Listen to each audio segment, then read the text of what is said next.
We've had the good fortune over the last few years of having a relationship with CEER.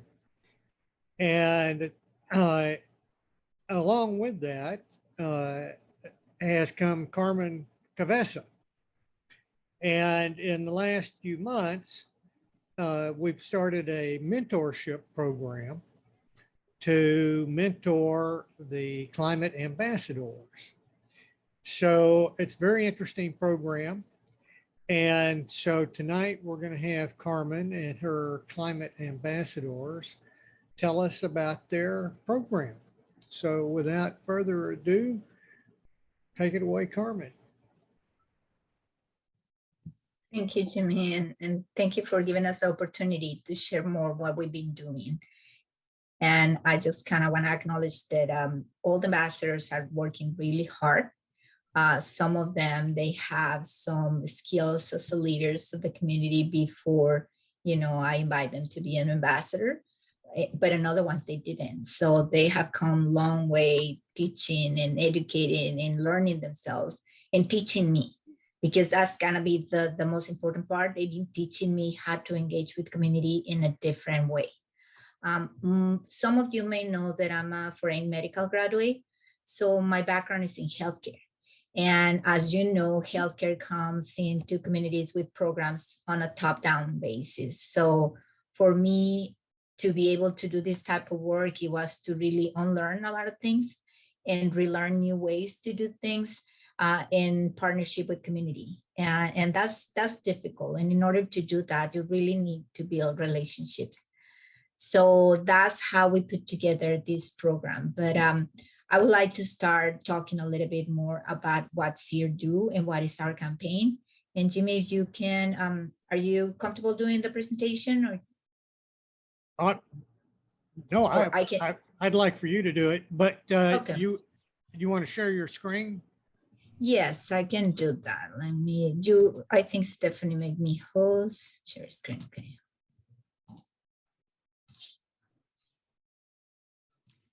Can you guys see this? Yes. Yes. Okay, let me just go into slideshow.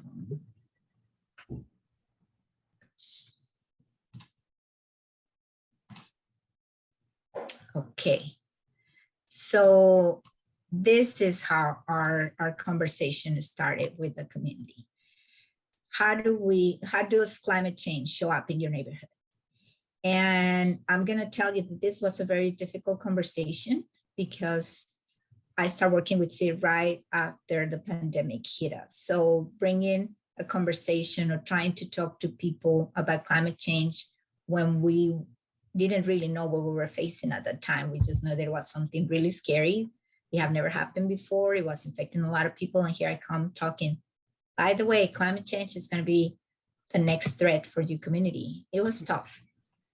So for those of you who doesn't know CEER, CEER is a collaboration of 28 nonprofits that raises awareness between the connections of pollution, place, and the public health. And that's as a collaborative. As a individual group or coalition, CEER focus on 3 main campaigns. One is regional resilience, that it has a footprint in 5 counties. The other one is a Harris County footprint, which is Harris Drive, and that's focused on flooding infrastructure and flooding equity. And then is the climate justice campaign that is focused on the northeast of Houston. So I'm just gonna be focusing in the campaign that I lead. And this campaign had grown. When we started this campaign, we didn't really foresee the pandemic, and we didn't really had in mind hiring ambassadors, community members to work with me as a climate ambassador. So we have to shift with the pandemic, and then the campaign from then evolved. So right now, the campaign has 5 main components. Like I say, we work in the Northeast Houston on 5 communities.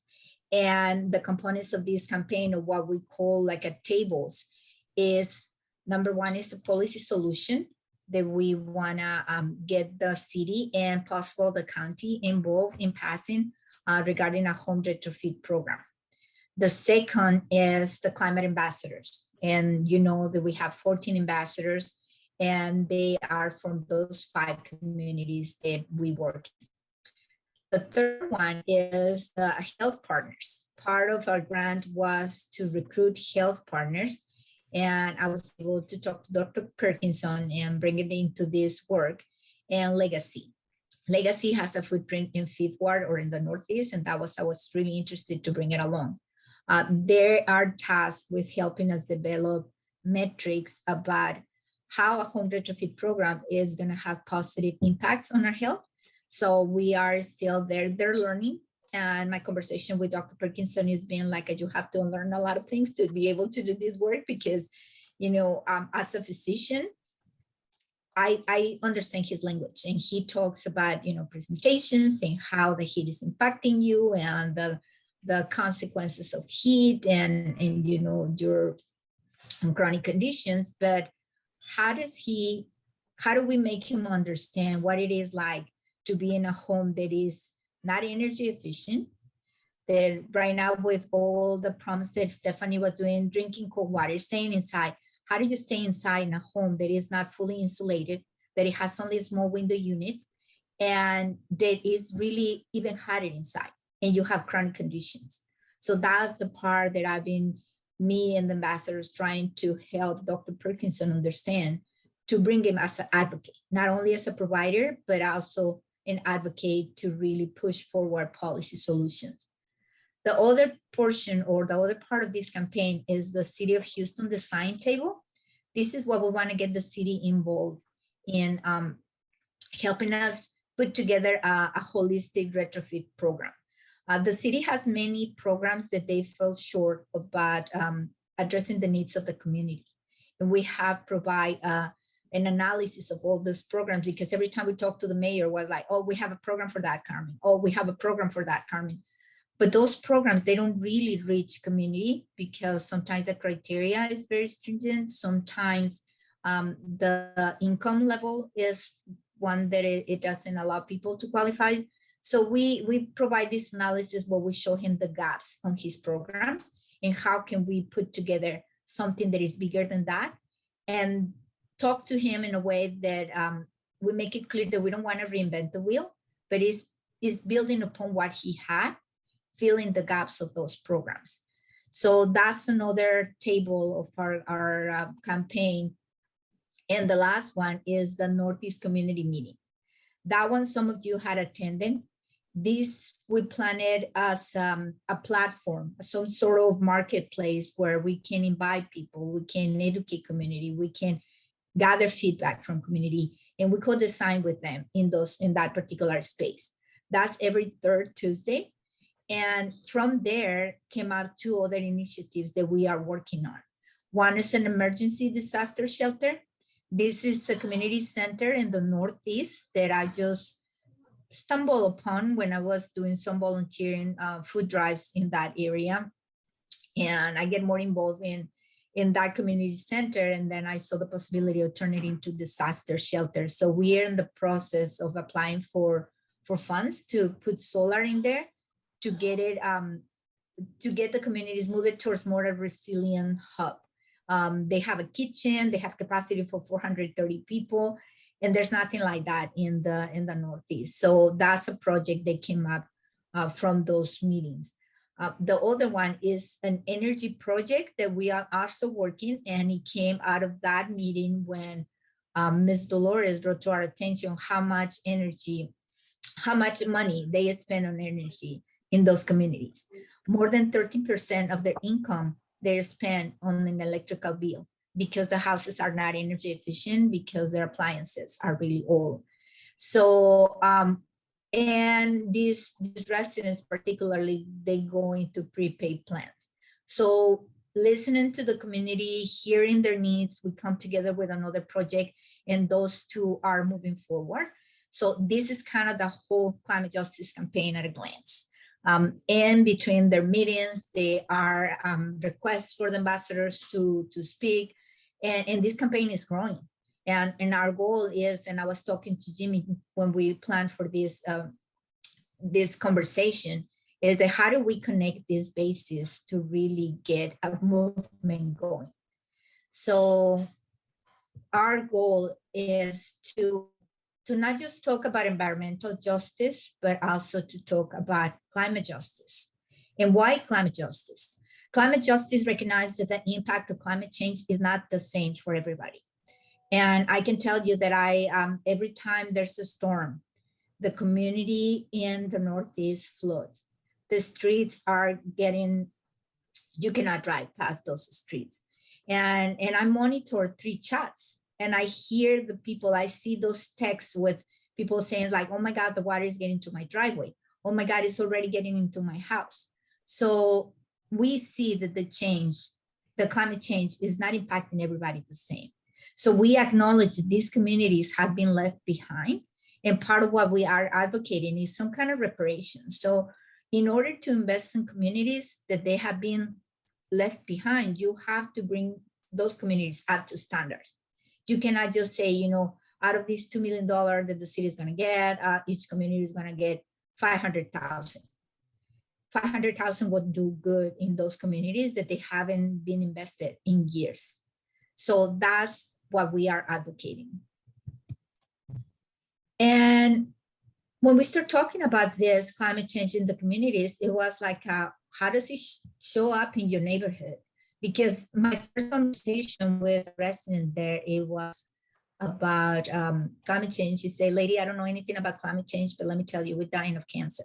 So you have to make it real. You have to bring it to how it's showing up in your community.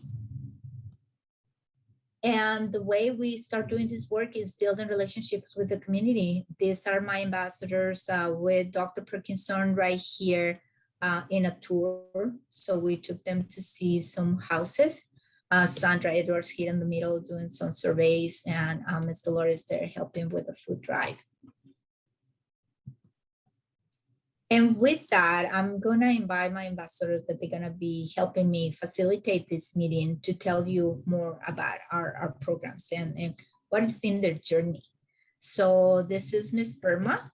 And Ms. Irma, I'm gonna just give you the floor for you to tell them what has been your experience as a climate ambassador.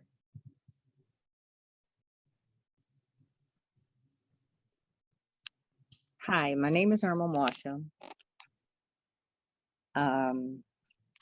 This is a little new for me speaking now, but it's not new, but I thank Ms. Karma for the opportunity, because when I first started, I didn't know anything about climate change. I was new to Houston. I came to Houston in 1994 from Seattle, but I never heard of climate change. I felt the effects of climate change, but I didn't put the dots together. And Miss Carmen didn't invite me, but Miss Magruder had invited me to a food drive. So I met Miss Carmen, and she had invited me to come out. She had invited me to become a climate ambassador, but I didn't even know what a climate ambassador was. I didn't even know what climate change was all about. And can I just give you a little story about something? I had a blood clot on my brain, and it had got me to a place where I lost my memory for a whole year. So I was like, no, I didn't want to be bothered with anyone. I didn't know anything about the community too much. And I just kind of sit at the house, went to the store, and I was in my own world. So I said, okay, I'll see. I wasn't too sure. But then I decided to kind of mingle with everyone. So I decided that I would start going into the meetings. So I sit for 1 year. And I began to pray because I needed to find out what was going on. So I began to connect. And I knew that I lost my husband because of cancer. And I knew that it was 6 people in my neighborhood had died of cancer. And as I began to be educated, I knew that it had to be something that I wanted to get to know more about. I see the people that were suffering all around me, and it had to be climate change was the cause of some of this that had affected so many people. And it was my family, and I wanted to make a difference. And I said, I need to become a part of this. So I decided that I wanted to find out more about climate change. And I wanted to become a better ambassador, because to educate the people in my community. So I decided to go out and start doing surveys and start introducing myself. And I really started getting really enthusiastic about doing this. And I got the confidence that I wanted to educate and impact a change, make a change in my community. And because this, what's going on in my community had affected many, many lives. It had affected my family. And what I found out, it was so many people did not know anything about climate change. They seen the effect of it, they felt the effect of it, but they weren't familiar with what was going on. So I began to talk to them. So what I want to do is focus on what can I do to make a difference in my community. So I wanted to be a voice for my community. I want to hold the local officials and those people that has those plants. I want to hold them accountable, because I know that that's part of it. I want to make my voice be heard. I don't want to make it loud. I want to make my voice, make it ring. I don't want a bell to just tap. I want my voice to ring now, because I feel like I'm a climate ambassador, and I want to be resilient to who I am. I read something about Martin Luther King said that if you can't fly, and if you can't fly, you should run. And if you can't run, then walk. And if you can't walk, then you should crawl. And if you ever can't keep up, you need to move forward. And I want to move forward with this organization to show that it doesn't matter who I am and what I've been through.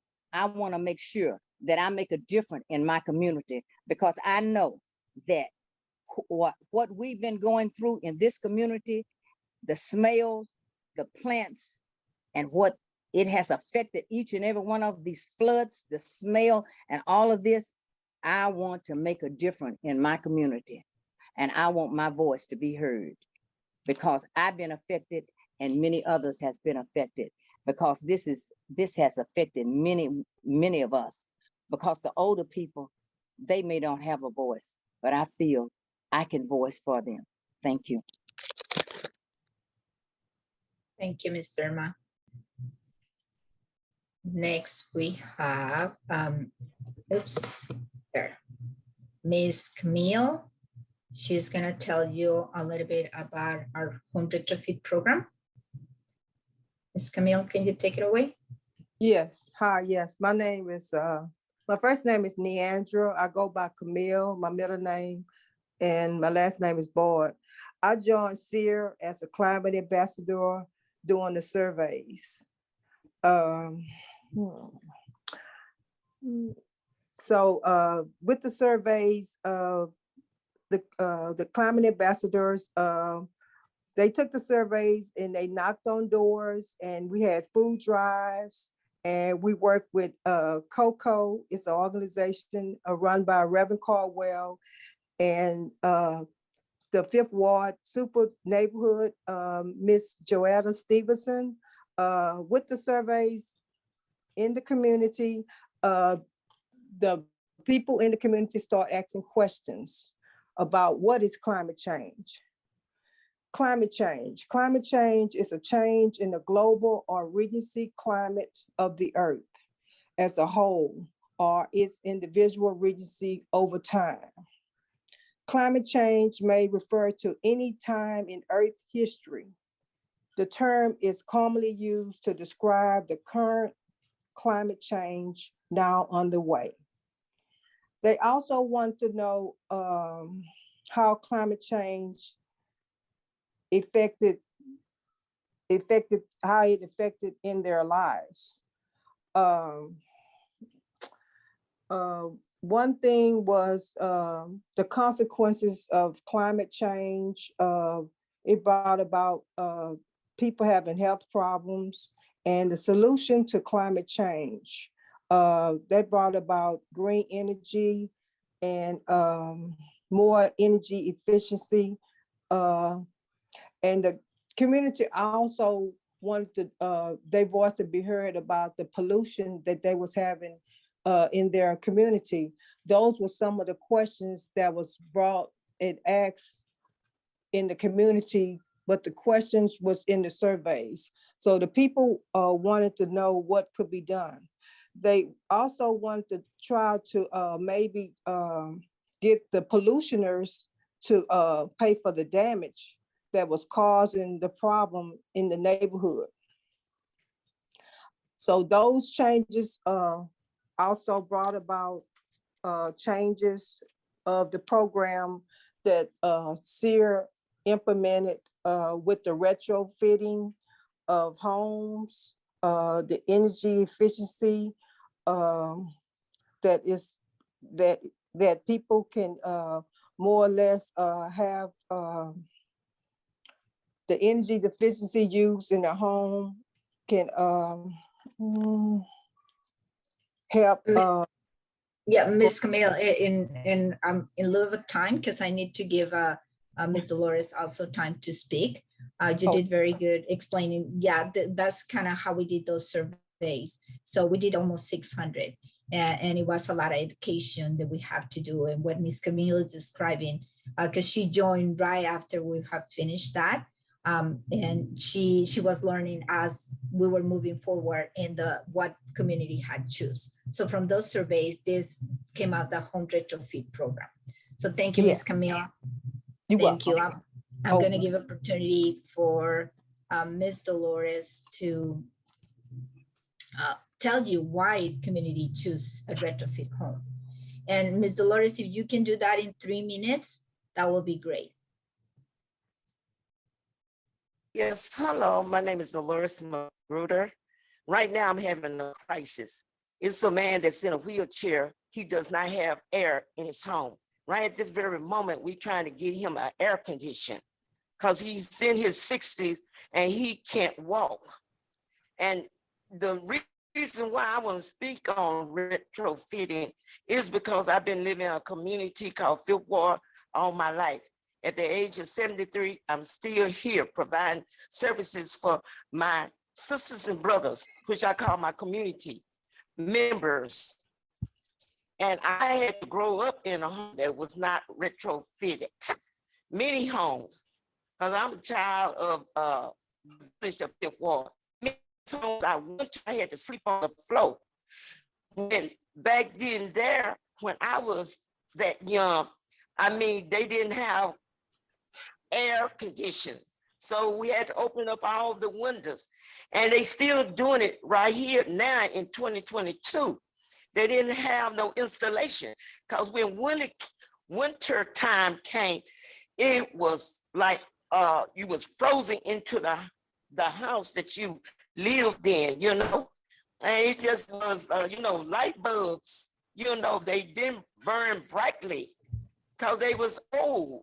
And they went into watts. So if you could just only afford a 25-watt light bulb, that's what you had to see by. And it was just devastating because rats and holes into the homes and the foundation, even through concrete, they would come in and they would actually bite the children. We had to be rushed into, you know, the hospital or the emergency room to get treated. You know, it was just, everything was old and dilapidated way back in the early 50s when I first noticed about living in devastation, because that's what it was, devastation to live like that. And no one you can turn to, no one you can ask for to help you. And I was just a little child. As I grew up, I had to still stay in them kind of homes because I couldn't afford nothing better than that to stay in. And it just progressed. The older I got. Okay. Yeah, Ms. Dolores, Thank you. Thank you. Just we have to be mindful of the time, and I still have Rita to speak up, but I think you gave a very good idea of why this retrofit home is important in our community. So with that, let me go to my next slide. And this is Rita is going to give you really briefly, is going to talk about the energy project that we are working on. Rita, can you take it away in 3 minutes? I will try. Hi, Thank you. everybody. My name is Rita Robles, and I am a climate ambassador with CEER. I'm also a resident of Denver Harbor, where I'm part of the Civic Club. I started working with Carmen right around when the pandemic was about to start. Somebody had tagged her on Facebook, and we ended up talking, and we started talking from there. We did surveys in the community about retrofitting and other things, and that's something that they wanted to work on. Now, retrofitting, what that is, or what we mean is retrofitting older houses to be more energy efficient. So some of the primary things that you need to do in order to get a house to be energy efficient is like replacing all your old light bulbs with LED lights. Those are more energy efficient. You can get up to like 25,000 kilowatts off of hours off of one bulb. Also, if you have an old AC and furnace, replace it with something that's newer, and that way you have also replace your thermostat, and it's energy efficient. Make sure that your house is sealed up properly by filling any gaps or holes, insulating your attic, insulating your house. Also, making sure that you seal up all cracks and windows around doors and the windows. Putting solar screens on the windows to keep the sun from coming in. Another thing is, sorry, I lost my train of thought. Swap out any old faucets, shower heads, toilets, that they're the energy efficient or the water conserving.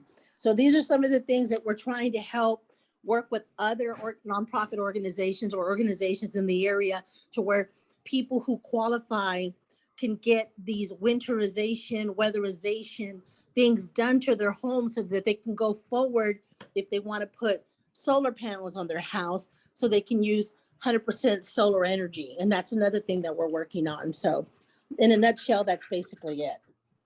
Thank you, Rita. And part of what we're working is to put together a pilot of 50 residents that they spend too much on electricity, and move them from prepaid to postpaid plan. And our partners are Hark and Octopus. And this is very challenging, because right now in the community, they just see how much money I'm going to save in the bill. But we want to make the connection of not only they're going to be saving money, but they're going to be buying their electricity from a green provider. And one person is not going to make a big difference, but we were able to get 500 or 1,000 people in the community. Then as a consumers, we have a choice. And again, it's a lot of education, talking to community that they are, struggling and having 2 or 3 jobs to meet their needs, to talk about, oh, you need to, or you should be buying your electricity from a green provider. So our next speaker, hold on, my computer is kind of freezing, is Miss Carol, and she's gonna wrap it up with what has been her experience with the Houston Climate Movement Mentorship. And in this program, I talked to Stephanie about the challenges of teaching community members about many different subjects. I'm not an expert on many things, and I was asking for help, right, to give them a little bit bigger view of what is going on, how to connect the work they were doing in the community with other groups that they doing that work in other areas, so they can see the bigger picture, so they can get inspired about how many people are working on climate and climate issues. And this, I think, is a great way to do a two-way learning. Not only you guys teaching the ambassadors about your particular skills, but also the ambassadors teaching you about the struggles in their community, about how difficult it is for them to access resources, about FEMA funds that never reach the community, and how they would like their voices to be heard regarding the cancer clusters in the community. So there's so many challenges, and that's why talking about environmental justice and climate justice is important and build a movement. So with that, Ms. Carol, please take it away in 3 minutes. Hello, this is Miss Carol. I introduced myself earlier and Carmen just reintroduced me, and I want to say good evening, everyone. And Carmen tried to partner us with like-minded professionals, and that's what the mentorship program is all about. I am so happy that I took advantage of it, and my mentor was Herman Ibanez. I hope I'm saying his name correctly. A lot of us didn't just jump into the mentorship because we were kind of fearful of not knowing the person or what have you. But I just want to encourage all my fellow climate ambassadors. It was a great experience. I learned a lot and I got a lot from it. And so what it really is, we building relationships with professionals to help us sharpen our skills. You can always learn something. You never know just everything. And we shared ideas, we shared interests, we networked, and it was great. I just want to encourage everyone to take advantage of it. And if we have other mentors on the line, please give us your time. Please share your expertise with us. We really appreciate it. Thank you. Over. Thank you, Ms. Carol. That was really good. Thank you. And I think I'm done, Stephanie. We are open for questions. I see Sandra had the hand up, but I will let you kind of take it from here. That's okay, Carmen. Y'all go with the program. I just wanted to speak to everybody. That's all. I know y'all got a program y'all going, but I just wanted to speak to everybody. We're working on that man's air conditioner over there at Rose Plaza Apartments. That's why I came in late. Okay, can you speak a little bit slower, Sandra? I have a hard time here understanding.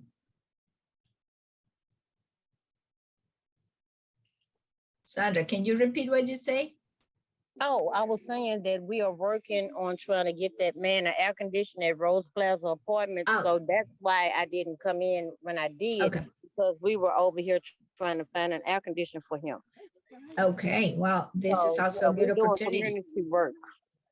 Yes, and thank you, Sandra, because you speak too fast and sometimes English is not my first language. Remember that.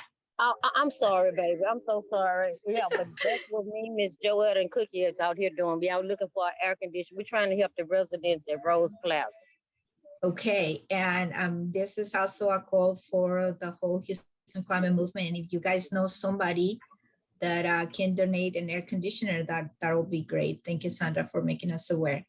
So with that, Stephanie, I will open to questions, and I'm gonna have ambassadors also jump in answering those questions. So please let us know. Great, Carmen, do you mind stop sharing your screen? I think that might make it easier to see everyone. Great. And I just want to remind everyone, you can put your questions in the chat, or if you prefer to say it out loud, go to reaction and hit raise hand. And that way you'll be in line to ask questions. And I want to ask a question.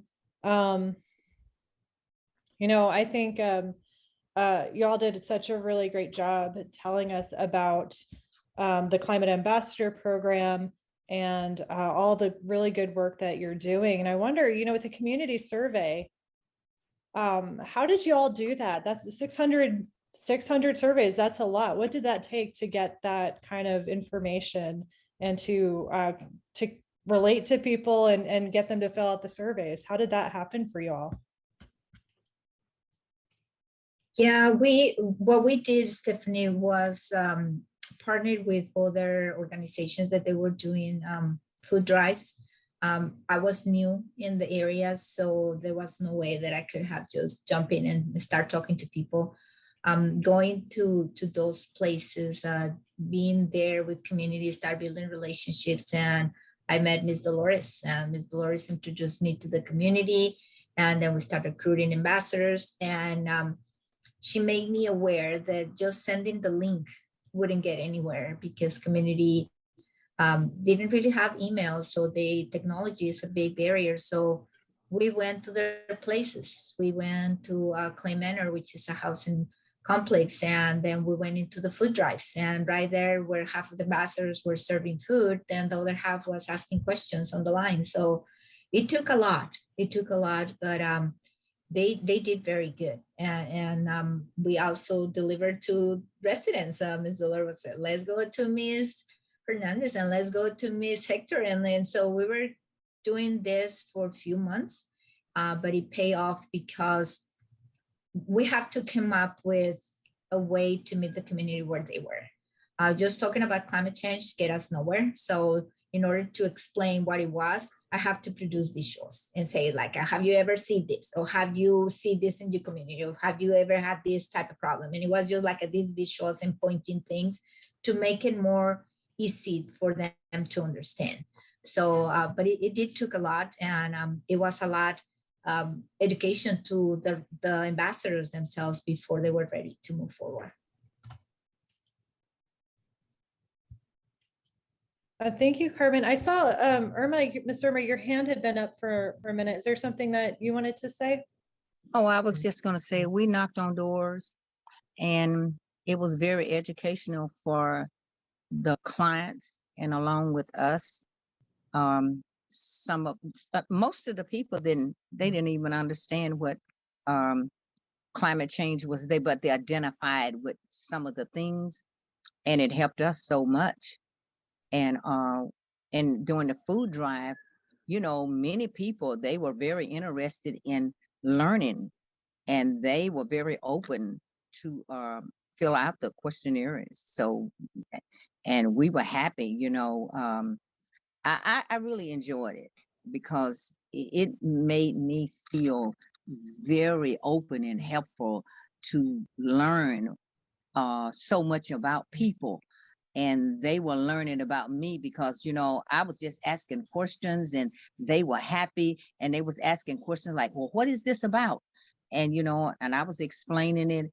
And that's why I got really interested in it. And you would meet so many people, and those that sometimes you had to encourage them, the importance of it.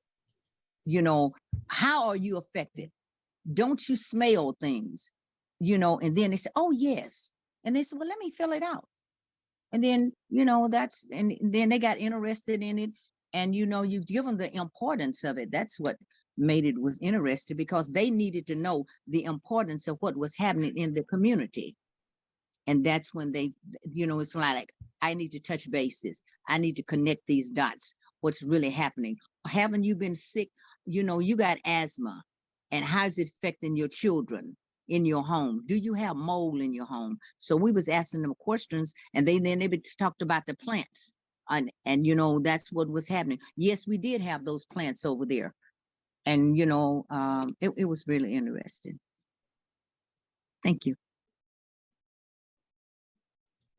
Thank you. And Miss Betty, I see your hand up. Well, yes, I really want to say Miss Irma stole my thunder, so to speak. If you could see, Stephanie, if you could actually see the work, if you could actually see the information that the community filled out, you would know what a teaching moment this was for ambassadors. It made me so proud of the work that the ambassadors had done to tie in what was happening in your own front yard, in your own backyard, in your own community. how these ambassadors had worked to teach people what was going on right before their eyes and how it tied in to climate issues.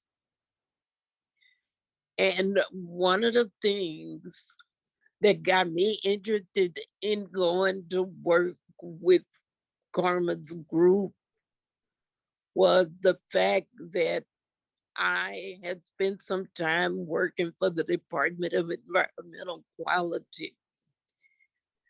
And I understood about these things that Al Gore had tried to teach us so many years ago that was going to happen in the future, that's happening now. And these were lay people from a marginal community that in a very short period of time actually was learning about climate issues in a broad form and going out and teaching marginal people, many people who had not even finished high school, who didn't understand what you meant when you said the concept climate change, climate issues, climate problems. They didn't understand. But when you tied it to something that was going on in their front yard, backyard, family, children, when you tied it together, they understood.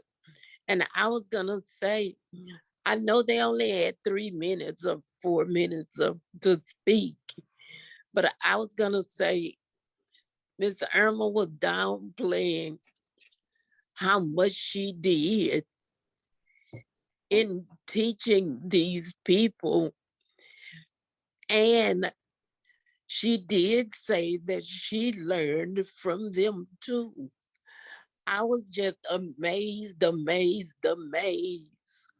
And I had to help with Rita because Magala brought her data to me in Spanish. So Miss Betty, I'm so sorry to have to interrupt. We're actually at 8:01 right now, which means that we're kicking off the second. Well, let me just say one more thing. I know I'm over talking, but let me say, you actually just gave me the idea, and Carmen, you can tell me what you think, that perhaps we need to display some of that data in a catalog or something so people can get an idea of how you started with marginal people and turned them into ambassadors. Because you really did a phenomenal job. You really did. Thank you. But excuse me, Miss Betty. I'm sorry. I just want to say one word that I had called some of the people I had did surveys with. I was just calling to check to see if they really, really understood what the survey was about. And to my surprise, they was educating me as well as I was educating them. So that was something great to learn from my community. That I didn't educate in vain. Thank you. Amen. I'm glad Stephanie asked the question. Well, thank you all just so much for being here tonight and for sharing your stories and sharing your work with us. I'm just so delighted that we're building relationships and getting to know you and getting to know all the work that CEER and all of you wonderful climate ambassadors are doing. As for the next part of the meeting, it looks like there's actually a separate Zoom link for that Jamie has put into the chat. And Neil, I know you've been so patient with your hand up. I think since that meeting is in a different location, would other people be okay if we stayed on for one more question for Neil's question? Absolutely. Okay, great. Go for it, Great. Neil. Thank you. And I've learned so much in this meeting, and thank you for letting me ask my question, please. Ms. Gregory just mentioned Al Gore, who some would say had an election stolen from him. And I've just wondered, for any of the ambassadors, as you do your work, there's a larger political situation where we're concerned about democracy itself and the ability to do this work or any progressive work. As you speak to the people or on your surveys, does that come into play?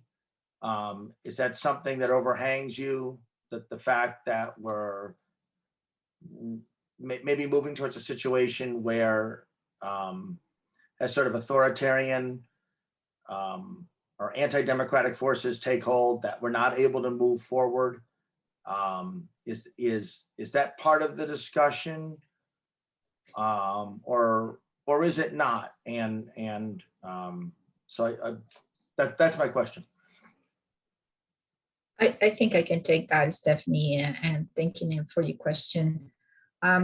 We have to be really careful because we are a 501c3. We are in the process, or right now it's on hold because we lost our executive director, but we see ourselves as being a little bit more than advocating and endorsing candidates and maybe getting our 401c4. It's no 501c4. I get confused with that, but because we were just early in the conversation, Neil, and we were talking about climate change and educating the ambassadors as we go. We didn't really focus that much on that because it would be confusing to the community. But then this year too of our campaign, it will be focused on pushing a policy solution and educating the community what our policy and why this is important and how the people that we put in place are important for whatever conditions our community are going to have or whatever resources that community are going to receive.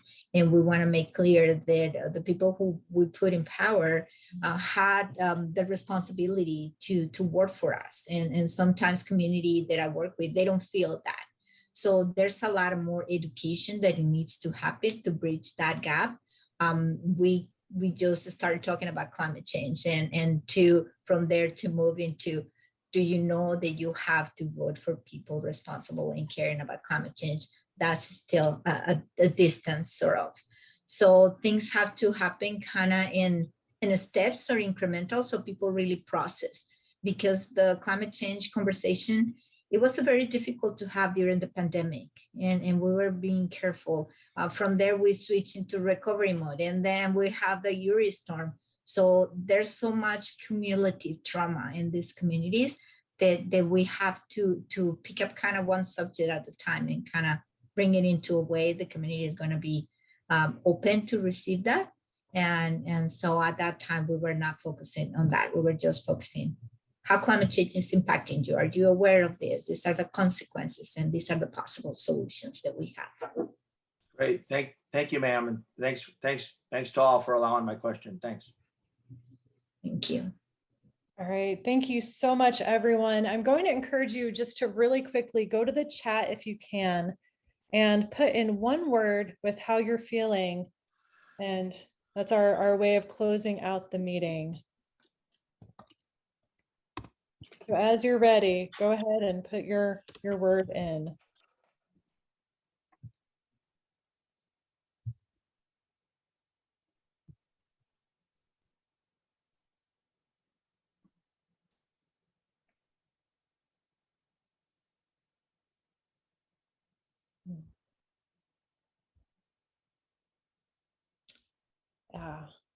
Fired up, thankful, grateful, good, inspired, proceeding. empowered, blessed, positive. So climate ambassadors, I want you to take all those good words in as well. Know that we are just so grateful for everything that you all are doing. Have a good night, everyone. Thank Y'all you. have a blessed night as well. Good night, everybody. Thank you all. Thank you. Thank you. Good night. I came to see me. Good night, everybody. Good night. Good night, everybody. Bye. Good night. Good night.